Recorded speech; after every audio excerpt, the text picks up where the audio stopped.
गर्मी में जंतर मंतर में आकर हमको कहना पड़ रहा है कि हमारे महाबोधि महाविहार हमको सौंपो। हम तो दूसरे के हक अधिकार नहीं मांग रहे हैं,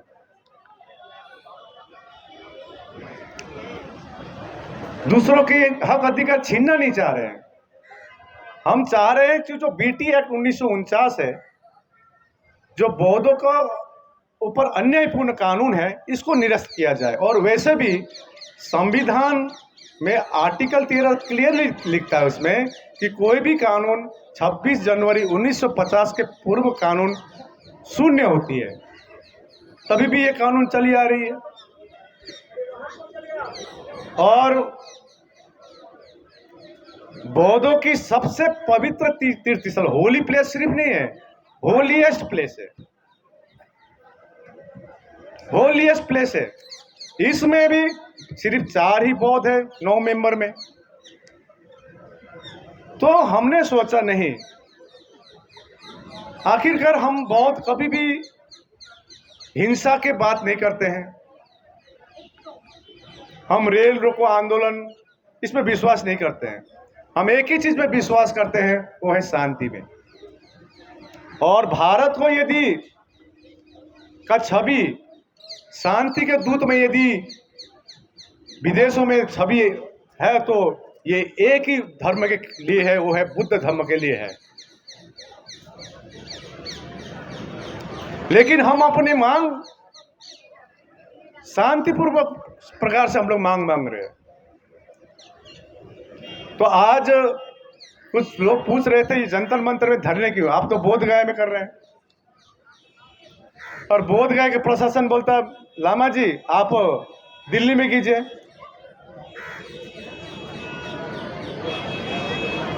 यह धरना करना कोई शौक नहीं है किसी को। यह धरना जंतर मंतर में हम लोग कर रहे हैं, इसका मेन उद्देश्य क्या है कि हम बौद्ध इतना डेस्परेट हो गए हैं, अब खुद को शरीर में आग लगाना खाली बाकी है, आत्मदाह करना खाली बाकी है हम लोग को। और हम कहना चाहते हैं इस प्रांगण से, महाबोधि महाविहार के लिए हम जान देने को तैयार हैं। ये जनाना चाहते हैं केंद्र सरकार को। ये पीड़ा है। आज हम गर्मी में यहां पर सहते हुए बैठे हुए हैं। बोध गया में 45 डिग्री तक हमारे भिक्षु गण वहां पर डटे हुए हैं 165 दिनों से। ये पीड़ा है। ये सरकार से अनुरोध कर रहे हैं बारंबार। आज तो 165 दिन हो गया है। इस बार भारत के कोने कोने के बौद्ध इतना दृढ़ संकल्पित है। मैं अभी लद्दाख जाके आया हूं, इतना दृढ़ संकल्पित है कि हम 165 दिन तो क्या 365 दिन के लिए भी तैयारी करके बैठे हुए हैं।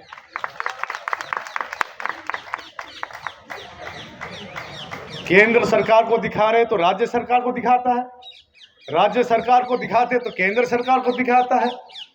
भंते सुरेश देसाई ने 2012 में रिट पिटीशन फाइल की। 2012 का रिट पिटीशन का कुछ एक सिंगल हियरिंग ना होना, और आप विदेश जाकर कहते हैं कि हमने बुद्ध दिया है। युद्ध नहीं, कथनी और करनी में फर्क है। हम चाहते हैं जिस प्रकार सम्राट अशोक जिस प्रकार अमर हो गए, विश्व विख्यात हो गए, हम चाहते हैं भारत के प्रधानमंत्री नरेंद्र मोदी जी और बिहार के मुख्यमंत्री भी नीतीश कुमार जी इस कानून को निरस्त कर कर आप भी अमर बन जाइए। हम लोग बौद्ध आपको लिए आशीर्वाद देंगे। ये छोटी सी काम है। जो भी हो, इस आंदोलन के बदौलत हमने ऑल इंडिया बुद्धिस्ट फोरम के तरफ से इंटरवीन एप्लीकेशन डाला। इंटरवीन एप्लीकेशन डाला, उसके आधार में कम से कम फर्स्ट टाइम हियरिंग हुई 16 मई में। अभी 29 जुलाई को फाइनल हियरिंग का प्रोसेस चल रही है। हमारे कुछ साथी को कहा गया था कि आप रिट पिटीशन ना डालें, फिर रिट पिटीशन डालेंगे, फिर 10 साल 15 साल। अभी 29 जुलाई आ रही है, उससे पूर्व 30 जून में एक खबर आती है कि महाबोधि महाविहार मुक्ति का पिटीशन को खारिज किया गया है। और हमारे लोग, हमारे बुद्धिस्ट धर्म को जितने भी बौद्ध होते हैं, ये कहा जाता है बुद्धिस्ट आर वाइज पीपल। लेकिन कुछ वाइज पीपल, ऐसा वाइज पीपल है, जानता है और फेसबुक में शेयर कर देता है। इतना वाइज हो गया है, इतना बुद्धिमानी हो गया है। अरे हमारी धर्म में तो ये सिखाती है, जानो छानो उस पर मानो। जानते हैं और मानते हैं, फेसबुक में लाइव कर देते हैं, छानता नहीं है। वो रिट पिटीशन को जो सुप्रीम कोर्ट छुट्टी में था, वैकेशन बेंच ने वो डिसीजन दिया था कि वो हाई कोर्ट में जाए, लेकिन हम लोग ने जो इंटरवेन किए इसकी 29 तारीख को है। और हम सरकार से उम्मीद लगा के बैठे हैं, ये धरने स्थल से, जंतर मंतर से कह रहे हैं, ये रातों रात बीटी एक्ट निरस्त होने की वाली बात है। सरकार से अनुरोध कर रहे हैं बारंबार, हम आपके ऊपर विश्वास कर रहे हैं कि बीटी एक्ट को निरस्त कर महाबोधि महाविहार को मुक्ति दिलाएंगे। आप बताइए, कोई भी धार्मिक स्थल हो, मंदिर हो, मस्जिद हो, गुरुद्वारा हो, चर्च हो, उसी धर्म के लोग इस संचालन कमेटी में होता है। तो बौद्धों का सबसे होलीएस्ट प्लेस, सबसे पवित्र जगह महाबोधि महाविहार में तो बौद्ध होना चाहिए। सिर्फ 4 बौद्ध है। तो हमारी यही मांग है, पूरे चेयरमैन से लेकर पूरी कमेटी बौद्ध हो, सरकार के निगरानी में रहे। हमने अभी पत्रकार को बोल रहा था, अनिल कपूर का एक सिनेमा आया था, एक दिन का मुख्यमंत्री। मैं वो पत्रकार को बोला हूं, बौद्धों को सिर्फ 1 साल के लिए दीजिए, हम बोध गया को स्वर्ग बना के दिखाएंगे। ये आपको मैं प्रण करना चाहता हूं। 1 साल दीजिए सिर्फ। ठीक है, हम आपके सेंटिमेंट को रिस्पेक्ट करते हैं। आप बुद्ध को मानते हैं विष्णु का अवतार, लेकिन एक भी विष्णु का मंदिर में दिखा दीजिए बुद्ध का मूर्ति दिखा दीजिए। एक भी विष्णु का मंदिर में आप दिखा दीजिए, कोई भिक्षु या लामा लोग वहां पर कमेटी में है। आपका रिस्पेक्ट करते हैं, इसका मतलब ये नहीं है बौद्ध शांत है, शांत रहता है, इसका मतलब ये नहीं है कि हम लोग सहमति है। हम लोग महाबोधि महाविहार के लिए अपनी जान कुर्बान करने के लिए भी तैयार है। ये भीड़ आज जना रही है। मैं इस मंच से मैं इतना खुश हूं कि आज देश भर में आंदोलन हो रही है। पीड़ा जो बौद्धों की पीड़ा है, तो मैं कुछ संगठनों को कहना चाहता हूं, जिस आधार पर आप धरना बैठे हैं बीटी एक्ट 1949 निरस्त करने के लिए, महाबोधि मुक्ति के लिए, उसी आधार पर ही आप मीटिंग कीजिए, ना कि एक व्यक्ति पर लांछना लगाते हैं।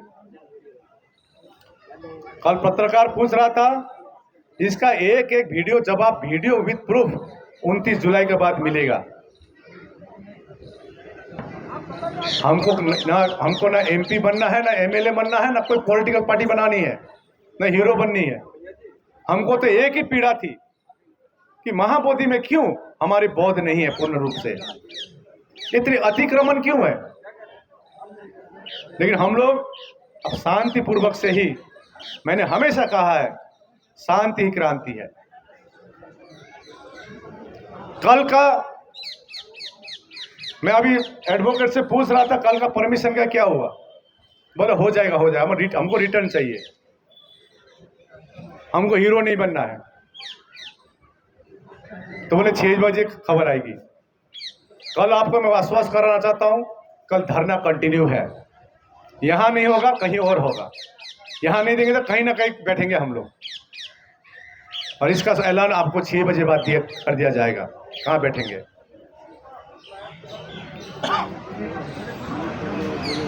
तो ये पीड़ा सरकार को समझना होगा। हम शांति के दूत हैं, शांति में विश्वास रखते हैं।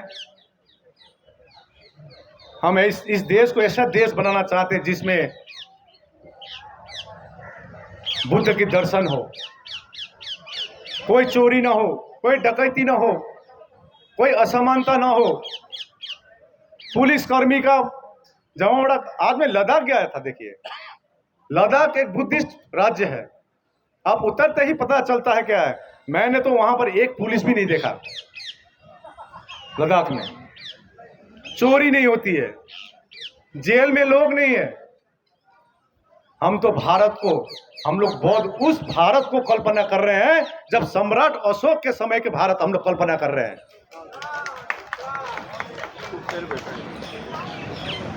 जहाँ कोई बेकारी न होगी, ना चोरी होगी, ना डकैती होगी, ना असमानता होगी। इस भारत की कल्पना कर रहे हैं।